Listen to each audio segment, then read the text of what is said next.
Hi మోసగాలు ఈ March 19th release అవుతుంది.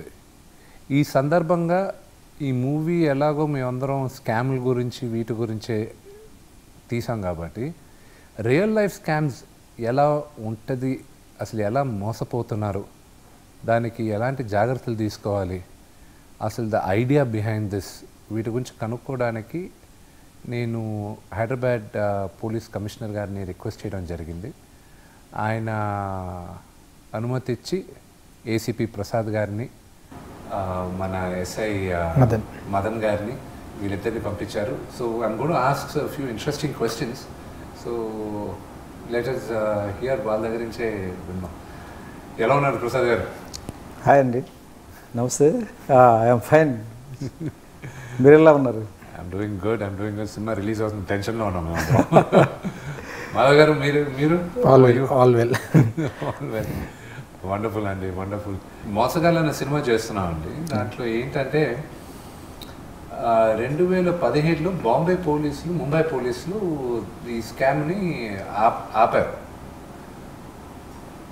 ఒక బ్రదర్ అండ్ సిస్టర్ కలిసి దాదాపు ఒక 800 మందిని ఉద్యోగంలో పెట్టుకొని కాల్ సెంటర్ నడుపుతూ ఇక్కడి నుంచి అమెరికాకు ఫోన్ చేసేవారు. అక్కడి నుంచి డార్క్ నెట్లో సంపాదించారు ఇన్ఫర్మేషన్ అంతా. ఫోన్ చేసి మేము ఐఆర్ఎస్ అంటే ఇంటర్నల్ రెవెన్యూ సర్వీస్, ఈ అమెరికన్స్ది ఉంది, మేము అక్కడి నుంచి ఫోన్ చేసి మాట్లాడుతున్నాం అంటే మీరు ట్యాక్సెస్ కట్టాలి, మీరు కట్టకపోతే ఇప్పుడు ఒక అరగంటలో పోలీసులు వచ్చి మిమ్మల్ని అరెస్ట్ చేసుకొని వెళ్తున్నారు అని ఇలాగ ఒక స్కామ్ రన్ చేసి 2800 కోట్లు స్కామ్ చేశారు. సో దాన్ని బయటపెట్టింది ఒక డీసీపీ అక్కడ, అక్కడ బాంబేలో ఉన్నారు. సో ఆ కథ చాలా ఇంట్రెస్టింగ్గా ఉంది. పనిచేస్తున్న 8000 మందిలో దాదాపు ఒక 7000 మందికి అది ఒక స్కామ్ అని తెలియలా. So it was more like మాకు లెజిటిమేట్గా సరే అన్నీ అవుట్సోర్స్ చేస్తున్నారు కదా, ఇది కూడా అవుట్సోర్స్ చేసి మనల్ని చేయమన్నారు కదా అని. సో నాకు చాలా ఇంట్రెస్టింగ్గా ఉంది. ఇంకోటి కూడా జరిగింది ఏంటంటే, నేను అక్కడ ఈ మూవీ కోసం రిలేటెడ్ వర్క్ కోసం వెళ్ళినప్పుడు నాకు ఒక అమెరికా నెంబర్ ఉంది. ఆ నెంబర్కి ఒకడు ఫోన్ చేశాడు. ఆయన ఫోన్ చేసి అరగంట సేపు కాన్వర్సేషన్ నా దగ్గర రికార్డెడ్ ఉంది. చాలా కన్విన్సింగ్గా మాట్లాడు. పోలీసులు వస్తున్నారు, అరెస్ట్ చేస్తారు, నువ్వు ఇది కట్టలేదు, ఇది $3000 కట్టాలి, అర్జెంటుగా కట్టు, అది ఇదని. బిగినింగ్ వాళ్ళు వైర్ ట్రాన్స్ఫర్లో ఒప్పుకునే వాళ్ళు వెస్టర్న్ యూనియన్లో, అది ఆపేసి గిఫ్ట్ కార్డ్ ద్వారా నంబర్లు ఏమంటే మేము తీసుకుంటున్నారు. వన్స్ గిఫ్ట్ కార్డులో వెళ్తే మీకు తెలియదేం లేదుగా, ఇంకా అది మళ్ళీ వచ్చేది కూడా. సో ఇప్పుడు అది మేము చేసిన సినిమా అంతా అసలు వాళ్ళు ఎందుకు చేశారు, ఎలా చేశారు, టెక్నికల్గా ఎలా జరిగిందో అంతా ఇది. ఇప్పుడు I would like to ask you మీ ఇద్దరిని, ఇప్పుడు మీకు చాలా కేసులు వస్తూ ఉంటాయి ఇలాగా సైబర్ క్రైమ్ అది ఇదని. ఇప్పుడు కరెక్ట్గా మీరు కూర్చున్నప్పుడు మీకు ఒక ఫోన్ వచ్చింది, ఏదో డేటింగ్ యాప్లో డబ్బులు బాగొట్టుకున్నాడు, ఎఫ్ఐఆర్ ఫైల్ చేయండి అని. సో బేసిక్గా ఈ స్కామ్లని ఎప్పుడు స్టార్ట్ అయ్యాయి? ఇవి దాదాపు ఒక 15 years నుంచి నడుస్తున్నాయి. 15 సంవత్సరాల నుంచి. ఇనీషియల్గా ఏంటంటే అప్పుడు మనకు అసలు యూపీఐ ట్రాన్సాక్షన్స్ అనేవి లేవు. ఈ పేటిఎంలు, పేయూలు, ఫోన్పేలు, గూగుల్ పేలు అనేవి లేవు. ఆ టైంలో మన ఇండియాలో స్టార్ట్ చేసింది ఫస్ట్ నైజీరియన్స్ అని చెప్పుకోవచ్చు. వాళ్ళు ఏంటంటే మీకు కోకోకోలా లాటరీ వచ్చింది అని చెప్పి బల్క్ ఎస్ఎంఎస్లు పంపుతారు. కొన్ని లక్షల మందికి బల్క్ ఎస్ఎంఎస్లు పంపిస్తే అందులో ఏదో ఒక 0.001% రెస్పాండ్ అయ్యేవాడు. అంటే కొంతకాలం అనుగుణంగా ఏంటంటే మనకి రెస్పాండ్ అయ్యే వాళ్ళ పర్సంటేజ్ తగ్గిపోయింది. ఇనీషియల్గా మీకు కోకోకోలా లాటరీ వచ్చింది, $35,000 వచ్చినాయి, లేదంటే $3.5 million వచ్చినాయి అంటారు. Claim the prize money, please contact అని ఒక మెయిల్ ఐడి ఇస్తారు. అంటే అక్కడ నుంచి కమ్యూనికేషన్ అంతా మెయిల్ ఐడి ద్వారానే జరగాలన్నట్లు అనమాట. బల్క్ ఎస్ఎంఎస్లో మెసేజ్ వస్తుంది, తర్వాత ఒక మెయిల్ ఐడి ఇస్తాడు, లేదంటే ఫోన్ నెంబర్ ఇస్తాడు.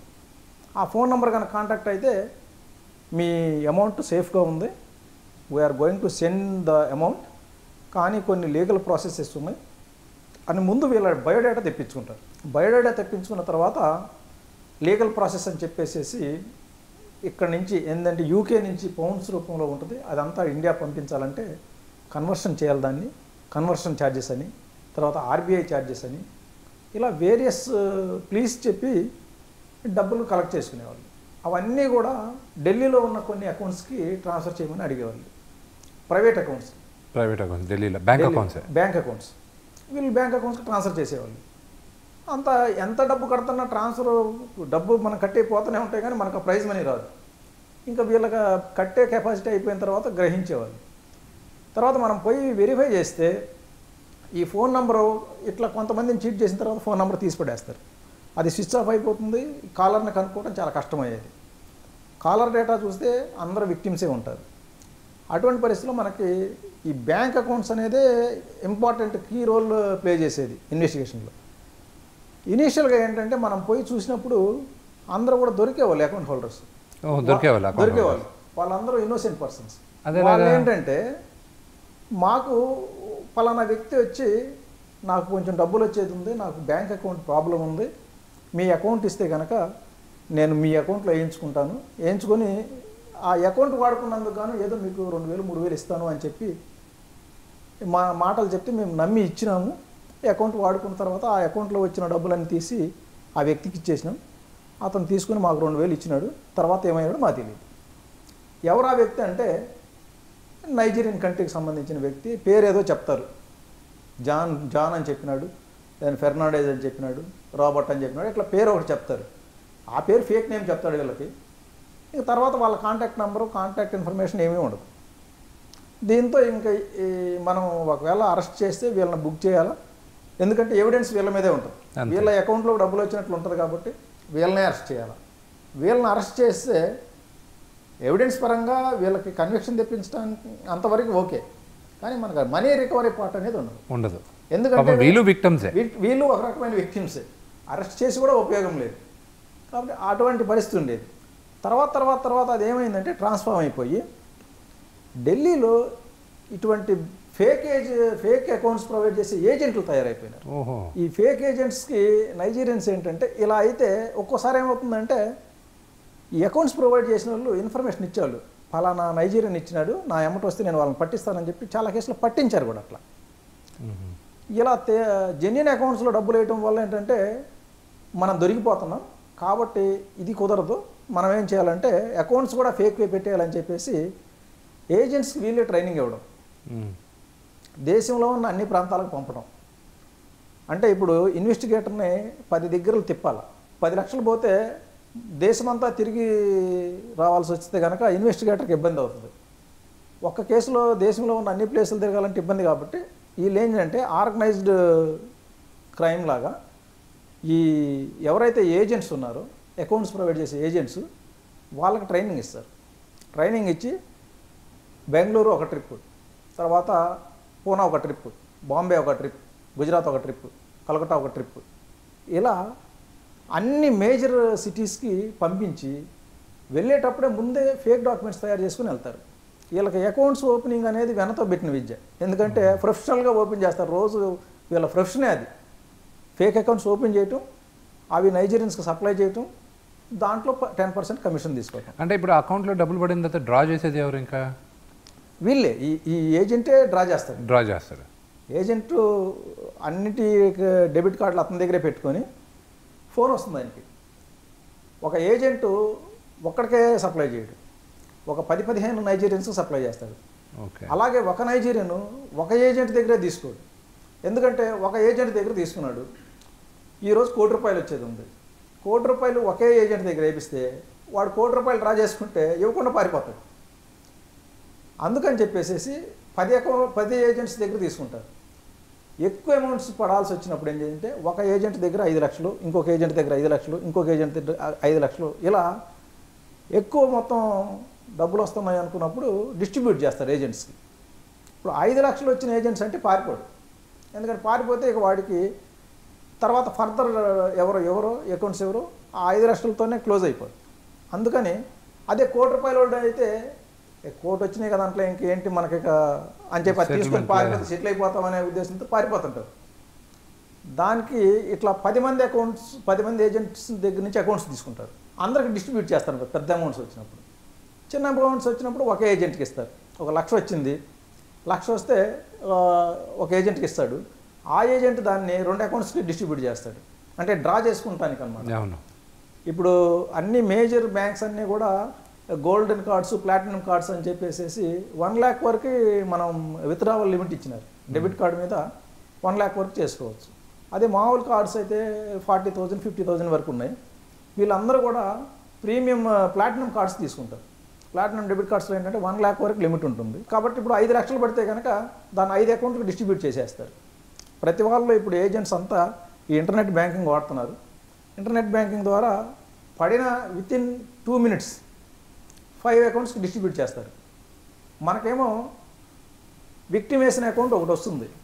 ఆ అకౌంట్ నుంచి డబ్బులు ఎక్కడ పోయినాయి తెలుసుకోవాలి అంటే ముందు ఆ బ్యాంకుకి పంపించి దాన్ని స్టేట్మెంట్ తెప్పించుకోవాలి. స్టేట్మెంట్ తెప్పించుకొని చూసేలోపు అది 5 బ్యాంకులకు వెళ్ళిపోతుంది. మళ్ళీ మీరు 5 బ్యాంకుల్లో 5 బ్యాంకులకు పంపించాలా. ఇది మనకు టైం టేకింగ్. ఈ టైంలో విత్డ్రా చేసేస్తారు అనమాట. ఇలా ఇప్పుడు ప్రస్తుతానికి ఏజెంట్ సిస్టమ్ వచ్చేసింది అకౌంట్స్ విషయంలో. నైజీరియన్స్ చేసే ట్రెండ్ కూడా ఇంతకు ముందు మార్చేసి ఇప్పుడు ఎక్కువ ఫేస్బుక్ మ్యాట్రిమోనియల్ చేస్తున్నారు వాళ్ళు. Facebook matrimony. ఫేస్బుక్లో కనుక మనకి ఎప్పుడైనా సరే ఫారినర్ నుంచి ఫ్రెండ్ రిక్వెస్ట్ వచ్చింది అంటే నో డౌట్ అది సెంట్ బై నైజీరియన్ అని ఖచ్చితంగా చెప్పాలి. ఎందుకంటే మనకు ఫారినర్స్, తెలియని ఫారినర్స్ ఎవరు కూడా ఫ్రెండ్ రిక్వెస్ట్ పంపరు. అలా వైట్ స్కిన్ ఫోటోతో కనుక రిక్వెస్ట్ వచ్చిందంటే నో డౌట్ అది నైజీరియన్ పంపించినట్లే. మ్యాట్రిమోనియల్స్లో ఎలాగ స్కామ్ జరుగుతుంది? మ్యాట్రిమోనియల్స్లో ఎలా అంటే మనకి మ్యాట్రిమోనియల్ ప్రొఫైల్స్లో ఫారిన్ అలయన్సెస్ అన్నీ కూడా జెన్యున్ కాదు. అందులో దాదాపు ఒక 20% ఫేక్ ఉంటాయి. పేర్లేమో ఇండియన్ పేర్లు ఉంటాయి, ఫొటోస్ ఏమో ఫారిన్ ఫొటోస్ ఉంటాయి, అంటే వైట్ స్కిన్ ఫొటోస్. మనం చూస్తేనేమో పేరు ఇండియన్ పేరు ఉండగానే మనం అట్రాక్ట్ అవుతాం. ప్రొఫైల్ చాలా చాలా క్వాలిఫైడ్ ప్రొఫైల్ అనమాట. డాక్టర్స్, ఇంజనీర్స్, మంచి ప్రొఫెషనల్స్ లాగా క్రియేట్ చేస్తారు. బాగా హై ఎర్నింగ్ ఉన్నట్లుగా చూపిస్తారు. చూపించి వాళ్ళే రిక్వెస్ట్ పంపుతారు మనకి. పంపితే మనం చూడగానే ఎవరైనా మంచి ప్రొఫైల్ ఫారిన్ యూకే నుంచి వచ్చిందంటే మన వాళ్ళు ఆటోమేటిక్గా అట్రాక్ట్ అవుతారు. అవి కాంటాక్ట్ చేస్తే వాడికి వాళ్ళ ముందు ఒక వాట్సాప్ నెంబర్ ఇస్తాడు, +44తో స్టార్ట్ అయ్యే వాట్సాప్ నెంబర్. అది చూడంగా మన వాళ్ళు నిజంగా బ్రిటన్ నుంచి వస్తుందని చెప్పి నమ్మి చాటింగ్ చేస్తారు. వాళ్ళు పంపేది ఎట్లా అంటే ఇండిపెండెంట్గా ఉండి జాబ్ చేసే విమెన్ని ఎంచుకుంటారు. ఉమెన్ ఏమో జెంట్స్ని ఎంచుకుంటారు. మెన్ అంటే వాళ్ళు క్రియేట్ చేసేది అన్ని ప్రొఫైల్స్ టార్గెట్ చేస్తారు. కానీ ప్రొఫైల్స్ అన్నీ కూడా నైజీరియన్ మేల్సే క్రియేట్ చేస్తారు. అంతా వాళ్ళే చేస్తారు. ఇండియాలో అయితే ఉండరు, వాళ్ళు ఉంటారు. ఉండేదంతా ఇండియాలోనే, ఢిల్లీలో, ముంబైలోనే ఉంటారు వాళ్ళు. ఎంతమంది ఉంటారండి? అంత కూడా చాలామంది ఉన్నారు. అంత నెట్వర్క్ ఉంది వాళ్ళకి. ఎక్కడ ఉంది వాళ్ళకి? అది చెప్పాలంటే గ్లోబల్లీ ఆర్గనైజ్డ్ క్రైమ్ అదా. ఇంతకు ముందు ఏంటంటే, ఇప్పుడు కూడా ఇంతకు ముందని కాదు, ఇప్పుడు వాళ్ళు ఒక మెయిల్ పంపించారు అంటే మెయిల్ ఆరిజినేషన్ నైజీరియాలో ఉంటుంది, ఆర్ యూకేలో ఉంటుంది. యూకేలో ఉన్న మెయిల్స్ ఇన్ఫర్మేషన్ మనకు రాదు, సర్వర్ ఆరిజినేషన్ ఏమో నైజీరియా నుంచి వస్తుంది. మెయిల్ చూసుకున్న తర్వాత కమ్యూనికేషన్ డీటెయిల్స్, ఏదైనా ఫోన్ నెంబర్లు కావాలంటే ఒక +44 నెంబర్ వస్తుంది. దాంతో చాటింగ్ చేస్తేనేమో ఢిల్లీలో ఉన్నోడు మాట్లాడుతుంటాడు. ఇంతకుముందు ఎట్లా అంటే ఢిల్లీలో ఉన్న వాళ్ళు యూకేలో ఉన్న వాళ్ళ ఫ్రెండ్స్ యొక్క ఫోన్ నెంబర్స్ తీసుకొని వాట్సాప్ ఇక్కడ యాక్టివేట్ చేసుకుంటేవాళ్ళు. మనకి వాట్సాప్లో ఏంటంటే ఏదైనా ఫోన్ నెంబర్తో రిజిస్టర్ చేస్తే ఆ ఫోన్కి ఒక ఓటీపీ పంపుతారు.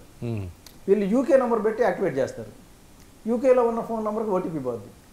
ఇలా ఫ్రెండ్ నెంబర్ ఇస్తారు అక్కడ, ఆ ఓటీపీ వీళ్ళు తెలుసుకొని దాన్ని ఇక్కడ యాక్టివేట్ చేస్తారు. అంటే యూకేలో ఉన్న ఫోన్ నెంబరు ఈయన ఫోన్లో ఇక్కడ ఢిల్లీలో యాక్టివేట్ అయిపోద్ది. దాన్ని పెట్టుకొని చాటింగ్ చేస్తుండేవాళ్ళు. ఇప్పుడు యాప్స్ వచ్చేసినాయి. యాప్స్ రావడం వల్ల ఇప్పుడు ఆ ఇబ్బంది లేకుండా పోయింది వాళ్ళకి. ఇంకా ఈజీ అయిపోయింది. ఇంకా ఈజీ టెక్నాలజీ పెరిగేసరికి స్కామ్లు చేయడం ఇంకా ఈజీ అయిపోయింది. ఇప్పుడు జెన్యున్ పర్సన్స్కి ఎంత ఉపయోగపడుతుందో దానికంటే రెట్టింపు క్రిమినల్స్కి ఉపయోగపడుతుంది టెక్నాలజీ. కాబట్టి మీకు మనగా మీరు డీల్ చేసిందో వాట్ ఈస్ అంటే బాగా విచిత్రమైన case, what do you think మీరు హ్యాండిల్ చేసిన వాటిలో? Availability, accessibility of technology has become 2G, 3G, 4G, 5G. This evolution process probably 10 yearsలో 5Gకి వచ్చేసినాం. 2G, 3G 2 decades పడితే penetration for any cyber crimes has gone to the village level. ఇప్పుడు ఒకళ్ళు conventional క్రైమ్లో ఏంది, they want to do something or dacoity robbery చేయాలంటే they do a recce 3 days and they see what is the everything in ఏంటి, exit ఏంది, they అలా proper plan and then execute and they go where they leave the some footprints. But contrary cyber crimes ఏంటంటే somebody will sit in Jharkhand, somebody will sit in Rajasthan, అతను చేసే victim ఎవరు అనేది maybe ఆ rickshaw puller కూడా అయి ఉండొచ్చు. Because everything we're moving to digital payment systems, we're forced to move. So they have no option, just auto rickshaw కూడా we're going with digital. So ఆయన ఫర్ ఎగ్జాంపుల్ ఆయన call చేసే అతను technology driven crimes ఉండే, as you said earlier case study which are referring to that US scam. So if you observe it, majority they convince you, all they have a basic information, then they'll convince you. That is called social engineering technique. Only technology use చేసి they'll come into your account, they hack into your account and they దాన్ని అక్కడ నుండి తీసేయడం అనేది ఉండదు. ఇప్పుడు మీరు అన్నట్టు స్పెషల్ వింత కేసులు అనేవి ఉండవు, every day is a new case. ఇప్పుడు మీరు వచ్చి నాకు ఇది వింత అని చెప్పనీకు ఉండదు, మీరు ఏది చెప్పినా అది నేను నమ్ముతాను. సైబర్ క్రైమ్స్లో, కన్వెన్షనల్ క్రైమ్లో వచ్చి బిల్డింగ్ పైన ఉన్న నన్ను కొట్టాడు సార్, ఆ 2 బిల్డింగ్ జంప్ చేసి వచ్చిందంటే విచ్ ఈజ్ వియర్డ్. అవును, అది జరిగే పని కాదు. కానీ సైబర్ క్రైమ్స్లో ఎవ్రీథింగ్ ఈజ్ పాసిబుల్. మీరు నా దగ్గరకు వచ్చి ఇది జరిగింది సార్ అంటే నేను నమ్ముతాను, బికాజ్ నేను రూల్ అవుట్ చేయలేను. అది కొత్త కాదు, వింత కాదు, నాకు కొత్త అయిపోతుంది.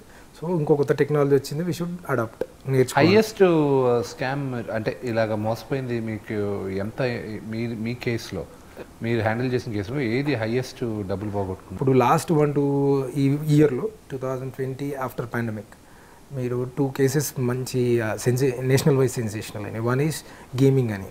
సో మార్చ్ 2020 మన 22nd లాక్డౌన్ స్టార్ట్ అయింది కదా. స్టార్ట్ అయిన తర్వాత జనాలు ఇంట్లో కూర్చోవడం మొదలుపెట్టారు. సో దే వాళ్ళకు ఒక ఎంటర్టైన్మెంట్ కావాలా, గేమింగ్. సో గేమింగ్ అనేది ఆల్మోస్ట్ ఒక వ్యసనంలోకి వెళ్ళిపోయింది జనాలకు. అదంతా ప్రొవైడ్ చేసింది ఏంటంటే బెట్టింగ్ చేసి కలర్ ప్రెడిక్షన్స్ అనేవి విచ్ ఆర్ మనం మ్యానిపులేట్ చేయగలిగిన ఉన్నవి చైనా బేస్డ్ ఉండే అన్నట్టు. మన దగ్గరికి ఒక కేసు వచ్చినప్పుడు ఒక 4-5 సూసైడ్ కేసెస్ అయినాయి అక్రాస్ ఇండియా. అయ్యో. సో ఏంటి అంటే 2 లక్షలు 3 లక్షలు కొట్టుకొని ఆ టైంలో ఇంట్లో కూర్చున్నారు కాబట్టి దాన్ని కరెక్ట్ ఎక్స్ప్లాయిట్ చేశారు అన్నట్టు. ఇప్పుడు ఎవరైతే నేను చైనీస్ అని చెప్తున్నాను, మనం ఇన్వెస్టిగేషన్ 70,000 తోటి it was an FIR of 70,000 start అయితే సబ్సిక్వెంట్ ఇన్వెస్టిగేషన్లో మనం ఐడెంటిఫై చేసింది 2,000 crores. 2,000 కోట్లు ఎగ్జాక్ట్లీ ఆన్ గేమింగ్లో ఓన్లీ. అందుకే ఇప్పుడు తెలంగాణలో ఆంధ్రాలో గేమింగ్ బ్యాన్ చేశారు. తెలంగాణలో బ్యాన్ చేసి 2017 చేశారు. యాక్చువల్గా అది బ్యాన్ చేయడం వల్ల ఈ కేసులు చేయగలిగింది. Okay, credit goes to the government. మనకి ఇప్పుడు గేమింగ్లో 2 రకాలు ఉంటాయి, స్కిల్డ్ అన్స్కిల్డ్ అని. ఇప్పుడు స్కిల్డ్ గేమ్ అంటే ఏంది, రమ్మీ, వేర్ మన మైండ్ అప్లై చేయాలి. అన్స్కిల్డ్ అంటే ఏంది, తీన్పత్తి, నీకు pure luck based games. So మన స్టేట్లో ఏంటంటే 2017లో అమెండ్మెంట్ ఏం చేశారంటే మీరు ఏ గేమ్ అని ఆడండి, ఇఫ్ యూ పుట్ మీరు డబ్బులు పెడితే ఇల్లీగల్. అది స్కిల్లా అన్స్కిల్డా వీ డోంట్ కేర్. ఆ యాక్ట్ ఉండడం వల్లనే మనం 2020లో ఆ ఎఫ్ఐఆర్ చేసాం. దగ్గర క్లోజ్ టు, మీరు ఊహించుకోండి, ఒక యాప్ డెవలప్మెంట్కి ఎంత డబ్బు ఖర్చు అవుతుంది, ఎక్కువ పెద్దగా ఏమవుతుంది కదా, రైట్? అది యాప్ను సోషల్ మీడియా మీకు సడన్గా ఒక మెసేజ్ వస్తుంది, వర్క్ ఫ్రమ్ హోమ్ అని వస్తుంది మీకు లింక్. అవును, ఇంట్లో కూర్చొని 15,000 సంపాదించండి అని వస్తుంది. న్యాచురల్గానే జాబులు పోయినాయి. సో క్లిక్ చేస్తారు, క్లిక్ చేస్తే చక్కగా ఈ యాప్లోకి వెళ్ళిపోతుంది. ఫస్ట్ మీరు ఆడినప్పుడు 100 రూపాయలు పెడితే 100% మీకు 100 వస్తుంది. ఫస్ట్ 10 గేమ్స్లో ప్రెడిక్షన్ రేషియో ఏంటంటే 7:3. 7 సార్లు మీరు గెలుస్తారు, 3 సార్లే పోతాయి. ఓహో. సో న్యాచురల్గా మీకు ఏమైపోతుంది, డబ్బు వస్తుంది, ఈజీ మనీ వస్తుంది. ఈజీ మనీ గేమ్లో నాకు డబ్బు వస్తుంది. ఈచ్ 3 minutesకి ఒక గేమ్ ఉంటుంది. ఈ తర్వాత జరిగేది ఏ గేమ్ కూడా మీకు రాదు. ఇంకా అడిక్ట్ అయిపోయి డబ్బులు పెడుతూనే ఉంటాడు. ఆ అమౌంట్ మనకు అసలు మేమే షాక్ అయిపోయాం, 2,000 crores అది. ఇది ఇలా ఉంటే దీని సబ్సిక్వెంట్ మళ్ళీ కొత్తగా మీరు చూసి ఉంటారు, కాల్ మనీ, ఇన్స్టెంట్ లోన్స్ అని. మన దగ్గర మళ్ళీ ఆ కేసు ఇన్వెస్టిగేషన్, అది కూడా అంతే. మనకు బేసిక్ 1-2 కంప్లైంట్స్ ఇస్తే volume of the transaction is around 25,000 crores. 25,000 కోట్లు. 25,000 కోట్లు.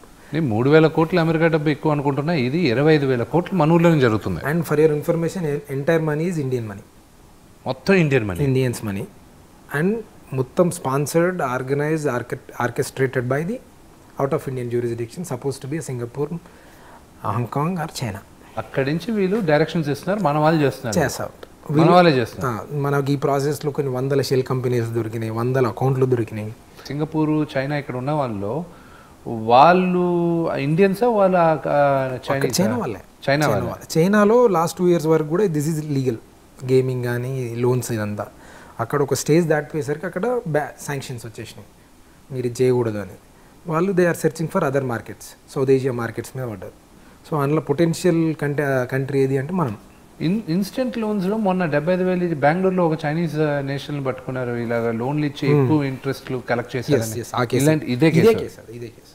ఇప్పుడు మన పోలీస్ స్టేషన్లో మనం ఒక చైనీస్ విత్ టిబెటియన్స్ టోటల్ 20 మెంబర్స్ని అరెస్ట్ చేసాం. వీళ్ళేంటి 1,000 రూపాయలు మీకు 5,000 లోన్ ఉంటే 3,000 ఇస్తారు. 1 వీక్లో మీరు 5,000 కట్టాలా. అంటే suppose to be rate of interest is close to 300% with in 1 week. పోనీ వీళ్ళంతా ఓవర్ విక్టిమ్స్, డబ్బున్న వాళ్ళ 5,000 లోన్ ఒకటి తీసుకుంటాడు.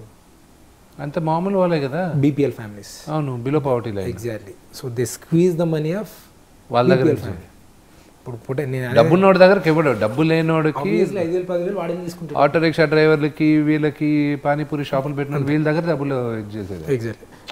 మళ్ళీ ఇందులో స్టూడెంట్స్ తీసుకుంటారు. ఇది మళ్ళీ ఎట్లా కనెక్టెడ్ ఉంటుంది, ఇంటర్ కనెక్టెడ్ క్రైమ్ అంటే స్టూడెంట్ తీసుకుంటాడు, ఇంట్లో వెళ్ళకుంటే instant loan without any verification కాబట్టి 5,000 తీసుకుంటాడు. ఈ హ్యాస్ టు రీపే. దేనికి ఇంకో క్రైమ్ దేనికి ఆలోచిస్తాడు. ఇంట్లో ఇప్పుడు డబ్బులు కట్టకపోతే, నేను స్టూడెంట్ని 5,000 తీసుకున్నాను, నేను ఇన్స్టెంట్గా లోన్ ఇచ్చారు, వాళ్ళ దగ్గర నేను డబ్బులు తీసుకున్నా, ఒక 10 రోజుల్లో కట్టాలన్నారు, నేను కట్టలేదు, నా దగ్గర ఎలా వసూలు చేస్తారు? ఫస్ట్ వాళ్ళు డబ్బులు డిస్పర్స్మెంట్ ఎట్లా చేస్తారు మీకు? App through. అవును. When you install an app, ఆ యాప్ మీరు ఇన్స్టాల్ చేస్తే మీ phone content as it is copy అయిపోతుంది, ఇంక్లూడింగ్ ఎవ్రీ యాక్సెస్. జనరల్గా టిపికల్ ఆల్ యాప్స్కి అదే కదా అడుగుతాం, allow us to access your contacts అంటే పాష్గా అడుగుతాం. నీ ఫోన్ నాకు ఇచ్చే అనకుండా కొద్దిగా ట్యాగ్ పెట్టి కింద సబ్ లైన్స్ పెడతాం, access your gallery, access your mic, which means మన కాపీ అక్కడ రన్ ఉంది. ఆ డేటాలో ఎవరెవరు ఉంటారు? డాడ్, మామ్ అందరూ ఉంటాం. మీరు కట్టకపోతే నెక్స్ట్ 10 minutesలో ఫస్ట్ మీకు కాల్స్ వస్తాయి. అబ్యూస్ అంటే abuse to the core. Core అంటే ఆ humiliation you can't face it, అందుకే సూసైడ్ చేసుకున్నట్టు. ప్లస్ మీ ఫ్యామిలీని హ్యూమిలియేట్ చేస్తారు, వీడు చోర్ అని, ఇంకా సో మచ్ అబ్యూజివ్ లాంగ్వేజ్. ఇదంతా కాకపోతే మీ ఫోటోలు ఇమేజ్ మార్క్ చేసి మీ కాంటాక్ట్స్ ఉన్న వాట్సాప్ గ్రూప్లు క్రియేట్ చేసి వాళ్ళని అందులో మెంబర్లు చేసి మీ ఫోన్ మీ ఇమేజ్ అని వేసి దానికి ట్యాగ్ లైన్లు వేస్తారు, ఏ చోరా అని. ఇంకా వినకపోతే మార్ఫింగ్ చేసి ఇంకా అడ్డమైన ఇమేజ్లన్నీ వేస్తారు. అంటే by crook or any way of method మీకు ఏదో విధంగా మీ దగ్గర డబ్బులు అయితే వదిలేరాలి. ఇప్పుడు 10,000 5,000 వాడు వితౌట్ ఎనీ షూరిటీ ఇస్తున్నాడంటే వాడు ఏ రేంజ్లోకి వెళ్తాడు? ఎక్కడికైనా వెళ్ళి చేసుకుంటాడు. ఇవన్నీ చేయడానికి కాల్ సెంటర్స్ అక్రాస్ ఇండియా మీరు చెప్పినట్టే ఒక్కో కాల్ సెంటర్లో 1000 మంది పిల్లలు. ఓహో, నాకు ఇదొకటి తగిలిందండి. మా దగ్గర మనకి విద్యానికేతన్ దాంట్లో ఒక వ్యక్తిని తీసుకున్నాం, ఒక ఇన్ఛార్జ్గా, ఒక డిపార్ట్మెంట్ ఇన్ఛార్జ్గా తీసుకున్నాం. తీసుకున్న తర్వాత అతను కొంచెం స్ట్రిక్ట్గా ఉన్నాడు, బాగా స్ట్రిక్ట్గా ఉన్నాడు. ఉన్నవాళ్ళు పాత వాళ్ళందరూ కంప్లైంట్ చేయడం మొదలెట్టారు, ఇతను ఇలా ఉన్నాడు అలా ఉన్నాడు. సార్ నా మనసులో ఏంటి, కొత్త వాళ్ళని ఎవరైనా తీసుకొచ్చినప్పుడు అతను కొంచెం రూల్స్ని ఫాలో అవుతూ పాత వాళ్ళకి కొంచెం ఇబ్బంది కలిగిస్తున్నాడు అన్నా. ఒకరోజు మార్నింగ్ నాకు ఒక వాట్సాప్ గ్రూప్లో ఈ చోర్ హే ఇసుకో, ఇతను ఎవరికైనా తెలుసా అని ఒక 200 మంది మెసేజెస్లో అది గ్రూప్లో యాడ్ చేశాడు నన్ను. ఇదేంటి వీడి గురించి మొన్నే కదా మన వాళ్ళు ఏదో అంటున్నారు, మన వాళ్ళు ఏమన్నా చేశారని ఇప్పుడు తెలుస్తుంటే పాపం అతను ఇలాగే ఏదో ఒక షార్ట్ టర్మ్ లోన్ తీసుకుంటాడు అట్లా. So just imagine they pumped around ఒక 7,000 కోట్లు పంప్ చేసి 1 yearly 20,000 కోట్లు తీసుకెళ్ళిపోయారు. అబ్బా, రేట్ ఆఫ్ ఇంట్రెస్ట్ 300+. ఇది మాఫియానే అనుకోవచ్చుగా, కొత్త మాఫియా, ఆర్గనైజ్డ్ క్రైమ్. ఇది ఒక రకమైన మాఫియా.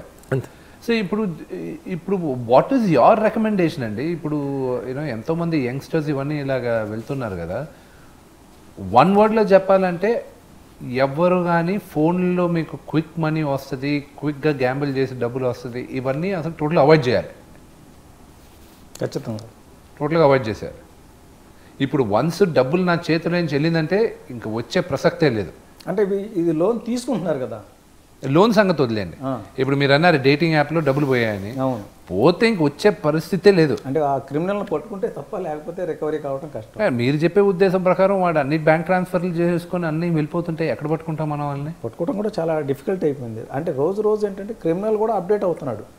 మనం వాడిని పట్టుకునే ప్రొసీజర్ ఎలా ఉంది గమనించి ఒక ప్రొసీజర్లో మనం పట్టుకున్నాం, నెక్స్ట్ వచ్చేసరికి వాడు అప్డేట్ అయిపోయి ఆ ప్రొసీజర్లో దొరకకుండా జాగ్రత్త పడుతున్నాడు, వేరే దానికి వెళ్ళిపోతాం. మా డ్రైవర్, మా అమ్మ డ్రైవర్ ఉన్నారు పాపం, ఆ అబ్బాయి ఏదో బజాజ్ ఆటో ఫైనాన్స్ ఏదో వచ్చిందంటే దాన్ని ఏదో క్లిక్ చేశాడు కట్ చేసి వాడు అకౌంట్లో 75,000 ఆటో డెబిట్ అయిపోయింది. వాడు లైఫ్ సేవింగ్స్ అంతా అదే. ఎగ్జాక్ట్లీ. పాపం ఎన్నో 4-5 సంవత్సరాల నుంచి మిగిలి పెట్టుకునే 75,000 పోయింది. సరే మేము ఉండే ఏదో కాస్త కోసం మేము ఇచ్చాం అనుకోండి, బట్ ఇవ్వగలిగాం, ఏదో ఆ మొత్తం ఇవ్వలేకపోయినా కాస్త కోసం మేము కొంచెం సపోర్ట్ చేసాం. ఇవ్వలేని వాళ్ళ పరిస్థితి, పోయిన వాళ్ళ పరిస్థితి. So how do you prevent this? దీన్ని ఎలా ఆపగలవా మనం? అంటే ప్రివెన్షన్ ఏం లేదు సార్, ఇందులో best solution be aware or vigilant. అందరూ నాకు తెలియదంటే కుదరదు, చదువుకున్నా చదువుకోకపోయినా ఏం చేయాలి ఏం చేయకూడదు అనేది మేము రెగ్యులర్గా సార్ కూడా రెగ్యులర్ అవేర్నెస్ కండక్ట్ చేస్తాం.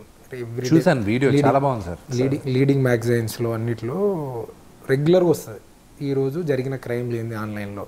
ఇప్పుడు సార్ చెప్పినట్టు మ్యాట్రిమోనియల్ ఫ్రాడ్లను మొదలు పెడితే ఒక OLX ఫ్రాడ్ ఉంటుంది, అన్ని ఫ్రాడ్స్కి సంబంధించి ఎవ్రీడే పేపర్లు వస్తుంది.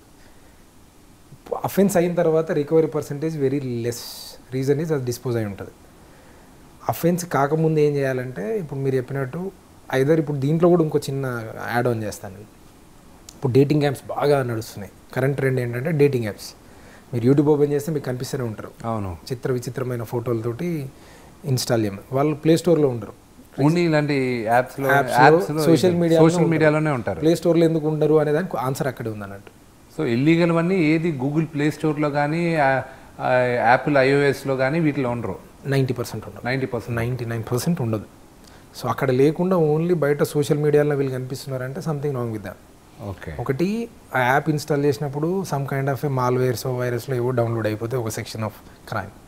సెకండ్ క్రైమ్ ఏంటంటే వాళ్ళకి లిమిటేషన్ లేదు. ఇప్పుడు వెనేసే డేటింగ్ యాప్ మీరు ఇన్స్టాల్ చేసిన తర్వాత వాళ్ళు సింగిల్ మెన్ అంటే ఎవరైతే ఉంటారో వాళ్ళని ఎక్స్ప్లాయిట్ చేయడం స్టోరీ చేస్తారు. ఇందులో మనకు తెలిసిన కొన్ని ఇన్వెస్టిగేషన్ ఇంట్రెస్టింగ్ ఫ్యాక్ట్స్ ఏంటంటే డేటింగ్ యాప్లో మీరు అపోజిట్ జెండర్ తోటి మాట్లాడడానికి ఇష్టపడతారు, కానీ అపోజిట్ జెండర్ అమ్మాయి కాదు, అక్కడ అబ్బాయి ఉంటాడు. ఈ యూజర్ సమ్ అదర్ యాప్ ఒక అప్లికేషన్ వాడితే అమ్మాయి లైక్ కనిపిస్తుంటాడు మనకు. అవును, ఉన్నాయి. ఇప్పుడు ఇన్స్టాల్లోనే ఉంది, చాలా ఉన్నాయి. ఇక్కడ ఉన్నాడు అనుకుంటే నేను అమ్మాయితో మాట్లాడుతున్నాను అనుకుంటాడు వాడు అక్కడ, కానీ మాట్లాడేది చూసేది అబ్బాయినే. ఈయన చూసేది విజువల్లీ కూడా అంటారు కదా, చూస్తే కానీ నమ్మకూడదు. చూసినా కూడా అమ్మాయి అక్కడ, కానీ అబ్బాయి ఫిల్టర్లు అవి అన్ని పెట్టుకొని voice modulation everything, body structure everything అమ్మాయి ఉన్నాయి. స్నాప్చాట్ అన్న దీంట్లో కూడా టూ మెనీ ఫిల్టర్స్ అప్లై చేసుకొని టూ మెనీ యాప్స్ వచ్చినాయి. అంటే పాయింట్ నేను ఏం చెప్తున్నా అంటే సైబర్ క్రైమ్స్కి వచ్చేసరికి చూసి నమ్ము అని చెప్పే పరిస్థితి కూడా లేదు. అంత వొలటైల్ అయిపోయింది, అంత అన్ప్రెడిక్టబుల్. ఇప్పుడు 2021లో ఉన్నాం. ఇప్పుడే ఇలా ఉంటే ఇంకా నెక్స్ట్ 5 to 7 yearsలో అసలు మామూలు డిపార్ట్మెంట్ కన్నా మీ డిపార్ట్మెంట్కి ఎక్కువ ఫండింగ్ వచ్చేటట్టుంది ఫైట్ చేయడానికి. My God. అండ్ దీనికి విక్టిమ్స్ అంతా మేజర్గా చిన్న టౌన్స్లో ఉన్న వాళ్ళు, విలేజెస్, స్టూడెంట్స్ వీళ్ళే ఉంటారు మేజర్గా. మనం అలా అనుకుంటున్నాం, కానీ మనకి ఈ రిపోర్టింగ్ చూస్తే అందరూ కూడా మన హైదరాబాద్ సిటీ చుట్టుపక్కల ప్రాంతాల వాళ్ళు హైదరాబాద్ సిటీ వాళ్ళే ఎక్కువ ఉన్నారు. ఎడ్యుకేటెడ్, అంత బాగా తెలిసిన దీనికి ఎడ్యుకేషన్కి అన్ఎడ్యుకేషన్ తేడా లేదు, ఏం లేదు. ఎడ్యుకేటెడే ఎక్కువ మంది ఉన్నారు. మనకి రీసెంట్గా ఈ OLX ఫ్రాడ్స్ బాగా వస్తున్నాయి. OLX ఫ్రాడ్స్లో ఏంటంటే ఇంతకుముందు వాళ్ళు యాడ్స్ పెట్టేవాళ్ళు, క్రిమినల్స్ పెట్టి 2-wheeler 4-wheelers యాడ్స్ పెడతారు. కొత్తగా ఉన్న 5G యాక్టివా 20,000 రేట్ పెడతాడు. బ్రాండ్ న్యూ లాగా కనపడుతుంటుంది. పెట్టి 20,000 అనగానే మన వాళ్ళు అట్రాక్ట్ అయ్యేవాళ్ళు. అట్రాక్ట్ అయ్యి మాకు కావాలంటే సరే మీరు ఒక పని చేయండి, నేను మిలిటరీలో పనిచేస్తున్నాను, నేను మీకేమీ మోసం చేయను అని చెప్పి దాని రిజిస్ట్రేషన్ సర్టిఫికేట్ పంపుతాడు. తర్వాత ఆధార్ కార్డు పంపుతాడు. తర్వాత మిలిటరీ స్మార్ట్ కార్డు ఒకటి పంపుతాడు. ఇవి 3 చూడగానే వీళ్ళకి ఒక కాన్ఫిడెన్స్ వస్తుంది, జెన్యూన్గా ఉంది, మిలిటరీలో పనిచేస్తున్నాడు, ఆధార్ కార్డు పంపించాడు, రిజిస్ట్రేషన్ సర్టిఫికేట్ పంపించాడు. ఈ రిజిస్ట్రేషన్ సర్టిఫికేట్ ఎట్లా సంపాదిస్తాడంటే యాక్చువల్గా దీని ఓనర్ ఎక్కడో యాడ్ పెట్టుంటాడు, ఒరిజినల్ జెన్యూన్ యాడ్. ఆ యాడ్కి కాల్ చేస్తారు. కాల్ చేసి మీ బండి నాకు బాగా నచ్చింది, దీని RC పంపండి అంటారు. అంటే అమ్ముకునే అతను మరి RC పంపకపోతే ఎట్లా అని చెప్పి RC పంపుతాడు. తర్వాత ఇది ఎవరి పేరు మీద ఉందంటే ఏదో RCలో ఒక పేరు ఉంటుంది, ఈ పేరు మీద ఆధార్ కార్డు పంపించండి అంటారు. వాళ్ళు మరి కొనేవాళ్ళకి ఆధార్ కార్డు కూడా పంపితేనే కదా నమ్మేదని ఆధార్ కార్డు పంపుతాడు. దీన్ని ఇంకోటి దగ్గర వాడతాడు. ఈ 2 వచ్చేసింది, ఆధార్ కార్డు రిజిస్ట్రేషన్ వచ్చేసింది.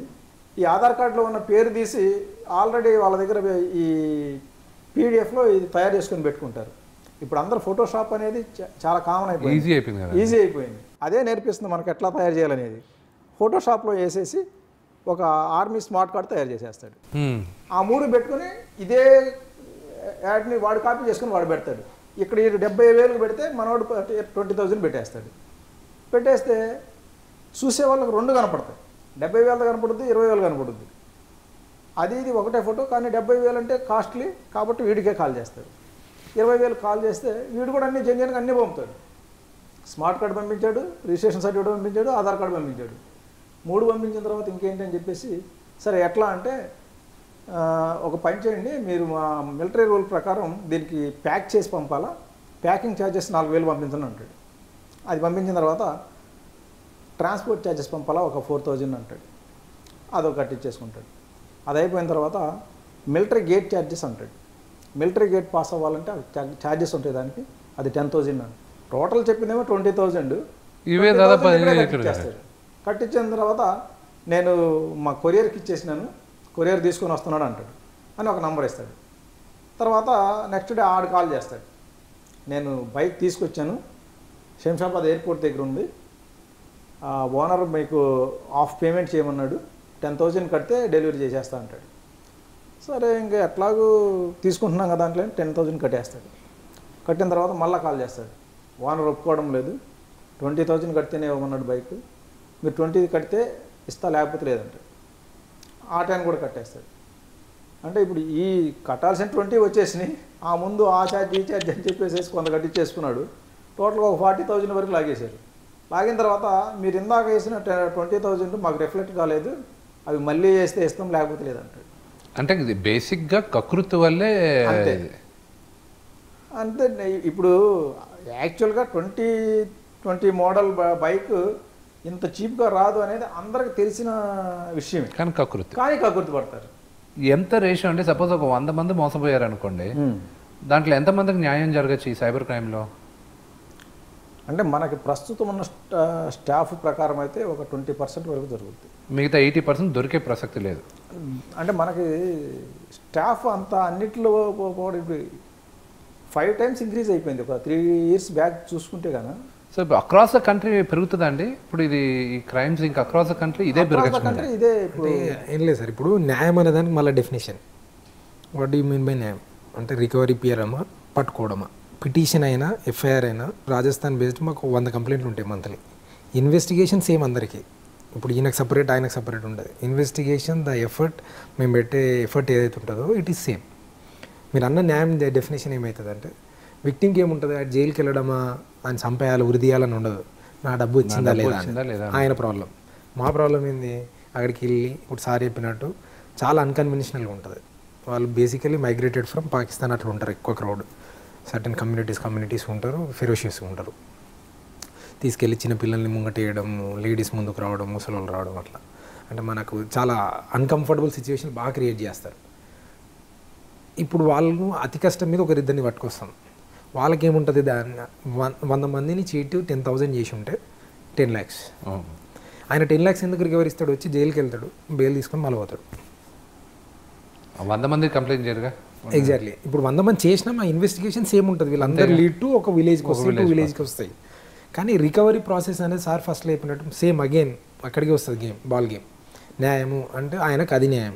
ఆ న్యాయం రోడ్ బ్లాక్ ఏంటంటే, ఈ వ్యక్తి ఎవడైతే అక్యూజ్డ్ ఉంటారో వాళ్ళు ఒక ఆర్గనైజ్డ్గా అయిపోయారు, వాళ్ళకు సెటప్ అయిపోయింది, డబ్బులు ఖర్చు అయిపోయింది, డబ్బులు అంత డిస్పోజ్ చేసుకోవడం, జైలుకి వెళ్ళడం, కానీ ఏదున్నా వాళ్ళు కూడా ఒక ప్రాసెస్కి వచ్చేసారు. అది కాదు, ఎంత స్మార్ట్గా కాకపోతే డెకాయిటీ చేసేవాడు ఆన్లైన్ స్కామ్లు, ఇలాగ SMS స్కామ్లు, ఇలా అక్కడికి ఎవాల్వ్ అయిపోయి ఉన్నారు. అంతే, అమేజింగ్. సో మనకి ఇంకొకటి ఏంటంటే, పోలీసులు మూవబుల్ ప్రాపర్టీని సీజ్ చేయొచ్చు. వీళ్ళు ఏంటంటే, మూవబుల్ ప్రాపర్టీ అంటే మనీ కానీ ఏదైనా మూవబుల్ థింగ్స్ పర్చేజ్ చేస్తే మనం వాటిని ఈ క్రైమ్ ప్రొసీడ్స్ అని చెప్పేసి రాసుకొని అవన్నీ సీజ్ చేసి తీసుకోవచ్చు. ఇమ్మూవబుల్ ప్రాపర్టీని సీజ్ చేయడానికి లేదు. వాళ్ళు ఇప్పుడు ఈ డబ్బునంతా కూడా హౌస్ కన్స్ట్రక్షన్ చేసేసేసి నేను ఇల్లు కట్టుకున్నా అంటే దానికి పోలీసు అధికారులకు పవర్ లేదా, ఇల్లు ఏం చేయలేరు. లూప్ హోల్స్ కూడా పట్టుకున్నారు దాంట్లో. వావ్, అదే ఆర్గనైజ్ చేశారు. అన్ఆర్గనైజ్డ్ ఉన్నది కాస్త, బికాజ్ వాళ్ళకి ఈజీ మనీ వస్తుంది. దీనికి ఒకే ఒకటి ఏంటంటే, కకృతి లేకుండా ఉంటే, ఇది అదే డేటింగ్లో అయినా సరే, ఎక్కడైనా ఈ కొనే దీంట్లో అయినా సరే, SMSలో తెలియని వాళ్ళు మెసేజ్ పంపిస్తే వాట్సాప్లో కానీ ఇంపాసిబుల్, దాని అసలు రిప్లై కూడా చేయకూడదు. మొన్న రీసెంట్గా మాకు ఒక కేసు వచ్చింది.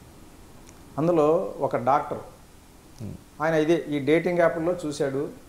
ఆ డేటింగ్ యాప్లో వాళ్ళ నంబర్లు ఇస్తారు. మనకేంటంటే, ఈ డేటింగ్ యాప్స్ చేసేవాళ్ళు చాలా ఆర్గనైజ్డ్ క్రైమ్ చేస్తారు. వాళ్ళు కొన్ని కాల్ సెంటర్స్ పెడతారు. కాల్ సెంటర్స్ ఎక్కువగా మనకి వెస్ట్ బెంగాల్లో ఉన్నాయి, వెస్ట్ బెంగాల్ అండ్ ఢిల్లీ. ఈ కాల్ సెంటర్స్లో అమ్మాయిని కూర్చోబెడతారు. ఈ డేటింగ్ యాప్స్ కూడా సోషల్ మీడియా ద్వారా ప్రచారం చేస్తారు. మనకు సోషల్ మీడియాలో వచ్చే యాడ్స్ని కనుక క్లిక్ చేసి అందులో మన పేర్లు నంబర్లు ఇచ్చేసి లేదంటే వాళ్ళ కనపడిన నంబర్లు మనం కాల్ చేస్తే కనుక అమ్మాయిలు మాట్లాడతారు. అమ్మాయిలు మాట్లాడి మా కంపెనీ రూల్స్ ప్రకారం, మా క్లబ్ రూల్స్ అంటారు, మా క్లబ్ రూల్స్ ప్రకారం మీరు ముందు రిజిస్ట్రేషన్ చేసుకోవాలంటారు. రిజిస్ట్రేషన్ పేరుతో కొంత డబ్బులు తీసుకుంటారు, ఓ 10,000 20,000. తర్వాత మెంబర్షిప్ తీసుకోవాలా, మెంబర్షిప్ తీసుకుంటేనే మీకు సర్వీస్ ప్రొవైడ్ చేస్తామంటారు. మెంబర్షిప్ పెంచేస్తారు 1 lakh to 2 lakhs. తర్వాత మా కంపెనీ రూల్స్ ప్రకారం hotel booking charges, transport charges, boutique charges ఇవన్నీ కూడా మీరే పే చేయాలా. ఇవన్నీ ఇంకొక 2 lakhs. ఎంత కట్టినా సరే ఏదో ఒక వంక చెప్పి ఇంకా డబ్బులు కట్టాలి అని చెప్పి వేస్తుంటారు. అలా మొన్న ఒక డాక్టర్ 30 lakhs కట్టేసింది. అబ్బా, 30 lakhs కట్టింది ఎందుకు కట్టినాడు అంటే కేవలం అతనికి ఈ చాటింగ్ ద్వారా ఈ ఫోన్ కాల్స్లో అమ్మాయిలు మాట్లాడి ఈయన ఇంప్రెస్ చేస్తున్నారు, అడిక్ట్ అయిపోయాడు, స్వీట్ వర్డ్స్తో ఇంప్రెస్ చేస్తున్నారు. అప్పుడప్పుడు వీడియోస్ చూపిస్తున్నారు ఈ మాయ చూసుకొని. దానికి ఇంప్రెస్ అయిపోయిన 30 lakhs వేసినాడు. సరే కేసు కట్టినాము, కేసు కట్టి చెప్పినాం, బాబు ఇదంతా కూడా కేవలం ఫోన్లో మాటలు చెప్పి డబ్బులు కాజేస్తారు, జాగ్రత్తగా ఉండని చెప్పినాం.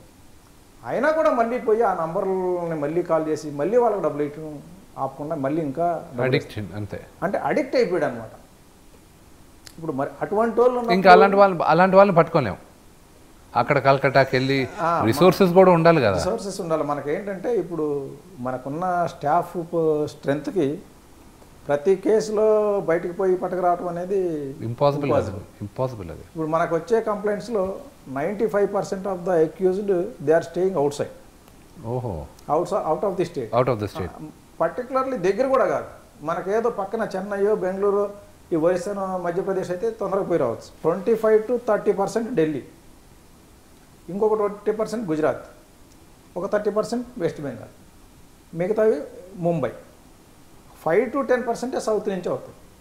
మన లోకల్ అండ్ సౌత్ స్టేట్ నుంచి వచ్చేది 5 to 10% ఉంటాయి. 90% కూడా ముంబై, రాజస్థాన్, ఢిల్లీ, వెస్ట్ బెంగాల్, బీహార్ అండ్ జార్ఖండ్ ఇవి ప్లేస్లు. అంటే టూ ఫార్ ఫ్రమ్ హైదరాబాద్ అంతే. ఇంకా మీరు రిసోర్సెస్ అన్నీ ఇక్కడి నుంచి అక్కడికి వెళ్ళి తీసుకొచ్చేది. ప్రతి కేసులో అంత దూరం పోయి ఎఫర్ట్స్ పెట్టి పట్టుకురావడం అంటే ఇబ్బందికరమైన విషయం. But hats off to you, పాపం మీ విజిలెన్స్, మీ ఫైట్ వెళ్తూనే ఉంది. But thanks a lot for coming ఈరోజు. ఐ రియలీ అప్రిషియేటెడ్ మీరు వచ్చిన దానికి. సో యూనో వాట్ ఎవర్ మీరు మా తరపు నుంచి మీకు ఎలాంటి సపోర్ట్ కావాలన్నా, ఎలాంటి అవేర్నెస్ ప్రోగ్రాములు చేయాలన్నా, we are all there for you.